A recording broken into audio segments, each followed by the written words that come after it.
Okay, we're back again. We're going to continue with Chapter 5 lecturing. We just last talked about slide number 33 over the Second Continental Congress. We're going to move now into the conflict ensuing beyond the Second Continental Congress. We're going to talk about Breeds and Bunker Hill. So let's dig into that. This should be the last slide we have to do by video, because I think at this point we can pick up in class on Monday and everything will be just fine. So this will be our official last slide that we're going to have via video before returning to our normal classroom setting, okay? So slide 34, titled The Conflict Ensues. In June of 1775, 10,000 Continental militia had surrounded Boston. So by this point, there are thousands upon thousands of not only part-time soldiers, but citizens who are encircling British troops in Boston. There are about 5,000 or so British troops under the command of Thomas Gage. And by mid-June, June 17th specifically, there are about 2,200 of those British soldiers under the command of Major General William Howe attempted to push about 1,700 patriots from two different hills that overlooked Boston. Now, these are positions where the Patriots can look down into the town, and if they had cannon up there, could actually project cannon into the town. And the British are determined that they must have the high ground in order to complete their securing of the city. So about 2,200 British troops are going to siege 1,700 troops on two different hills. There are two hills involved, Breed's Hill and Bunker Hill. Now, Bunker Hill is the shorter of the two hills, right?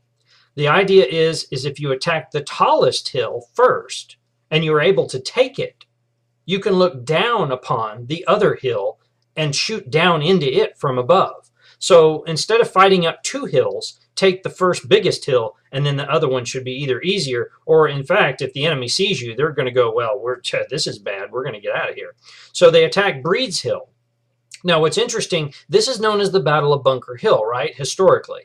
The problem is the battle maps of the day denoted that the bigger hill was actually called Bunker Hill. It was, in fact, in truth, Breed's Hill. So just know that the battle took place at these two locations known as Breed's and Bunker Hill. Historically, we always call it the Battle of Bunker Hill, but no shots were really fired at Bunker Hill itself. It was the Battle of Breed's Hill that really was the famous one everybody talks about. So here's what happened. The British attacked Breed's Hill because it is the taller of the two hills. The British tried to shell the position because Patriots have dug in at the top. You know, they've kind of reinforced with earthworks and things, so they're hiding behind structure of some kind, not like concrete or anything, but it's certainly some protection against an attacker, right? Plus, an attacker, the British, are having to go uphill against their enemy. And anyone who controls high ground during something like that always has an advantage, right? So the British are using the warships in the harbor to use the cannon on board these warships and blast the hill with artillery. Well, this is not very effective because to get their cannons aimed at the top of the hill, that's more elevation than the cannons that are on ships can really elevate to. Cannons on ship are meant to battle with other ships or horizontally across a line in the distance. They're not really intended to be used upwardly as siege artillery, so it's only partially effective. And then the British, of course, after that, charged the hill to attempt to take it. Now, they repeatedly charged the hill because they were repelled by the Patriot forces 3 times in a row. The first 3 times they charged up that hill, they were repelled and forced to flee and retreat off of it. Now, by the 4th charge, though, the Patriots were surprisingly lacking ammunition, all right? And this is the part where you hear the phrase, "Don't fire till you see the whites of their eyes." Well, that's actually the order that's given to Patriot soldiers at the top of Breed's Hill because they're so low on ammunition, they can't afford to waste any. and they're ordered, look, wait till you can see the guy's eyes before you fire. That way you can be sure your shot will be well spent against a target. And that's what happens. The British charge for a fourth time. The Patriots are out of ammunition. And when it becomes hand to hand, the British are able to take control. Now, the British did take the hill, right? But they suffered about over 1,100 casualties. They suffered, by record, 1,154 casualties. That's a 52% casualty rate. That's enormous. That is enormous losses for that type of event. The Patriots, of course, lost people too. They suffered 311 by record casualties. But that's only 18% casualty rate versus the British 52% casualty rate. That means over 1 out of every 2 soldiers on the British side were wounded or killed during this venture. So the Patriots fought hard and fought well.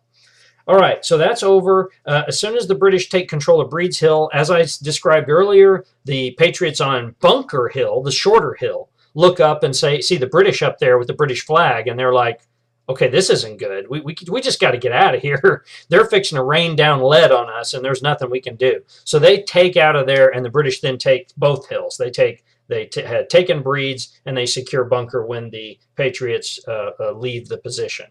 Now, the British, again, heavy casualties. This was not popular back in England, and essentially General Gage is joined by new leadership.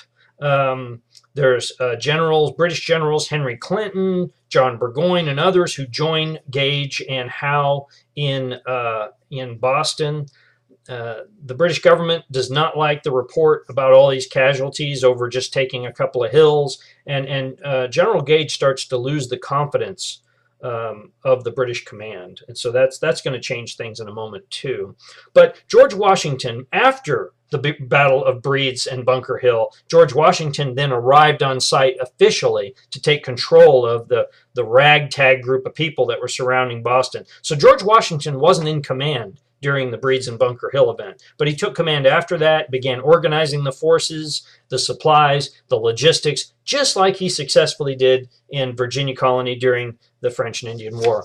And very quickly, and you don't really need to know this for the test, but this is just part of what took place after Breed's and Bunker Hill. By the end of June, the Continental Congress is authorizing a very well-known French and Indian War general by the name of Schuyler, General Schuyler from New York, to take some key British military positions in Canada, in the Canadian provinces. So they send, among others, an old French and Indian War general by the name of Daniel Morgan to collaborate with a Benedict Arnold, General Benedict Arnold, who has a great deal of respect. They take about 1,100 troops on a military expedition in September of 1775. They attack a British stronghold at Quebec, Canada. They siege that location, trying to take it from the British. They do fail right in the middle of winter, December 1775. But Benedict Arnold, even though he's wounded in the battle, he's wounded in one of his legs, he valiantly leads troops away from the battle to safety, and even thwarts the British advance after them. The British are chasing them. He thwarts the British at something called the Battle of Lake Champlain. So this is where what we know today is a controversial figure, but at the time, Benedict Arnold was a rising star. He caught the eye of many people for his great battlefield tactics, leadership, bravery, and experience. So Benedict Arnold is becoming one of the most popular military fighting officers in the Patriot ranks. All right, and that's where we're going to wind up this slide. We're pretty much going to end here.